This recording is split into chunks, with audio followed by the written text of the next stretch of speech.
Japan Travel Vlog Day 21. We took a day trip from Kyoto to Nara. First thing we did was stop for some katsu for lunch. At first we were bummed because the prices seemed more expensive than what we were used to, but when the plates came out we realized it was basically Cheesecake Factory style portions. Next we headed to the famous Nara Park to meet the bowing deer. Our mistake in retrospect was buying the crackers too close to the train station. The deer near the train station are crazed. They headbutt you and bite your clothes and don't really bow at all. What we should have done is walk deeper into the park or even into town and bought crackers somewhere else. The further you get away from the train station, the more polite the deer seem to become. They kept their distance and bowed for crackers and were generally less mobby. Then we went to the central golden hall of Kofukuji Temple, which cost us 500 yen per person. No photography was allowed inside, but it's basically a very large golden hall with a large golden Buddha statue within.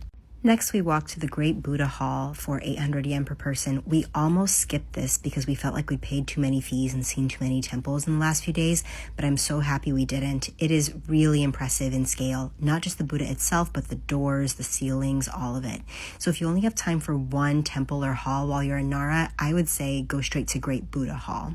And bonus, you can climb through this one column with an opening that is said to be the size of the Great Buddha's nostril.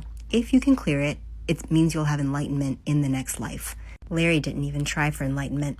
Coward. Another thing Nara is famous for is sake, so we headed to this distillery about a 30-minute walk from the center of town, and we paid 700 yen per person for a 4 sake tasting, with descriptions in English. Very delicious. Just 5 minutes down the road from there, we found Ogawe Matabi.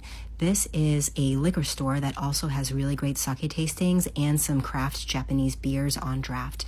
600 yen got us these 3 large sake tasting pours, and we also got a craft beer for an additional 600 yen. The sun was setting. It was just the perfect way to unwind and celebrate surviving the deer attacks from earlier. Right next to Nara Station is this covered arcade full of restaurants. Our first stop was this conveyor belt sushi place. It had really big portions with good prices. We really recommend the salmon, tuna, and mackerel here. A great place to eat if you're waiting on your train. We still had a little room in our stomachs and some time before our train, so we headed a few doors down to Okaru, and here we had our first okonomiyaki of the trip. Day 21 total, including all transportation costs, was 9,800 yen per person, or about $61 each.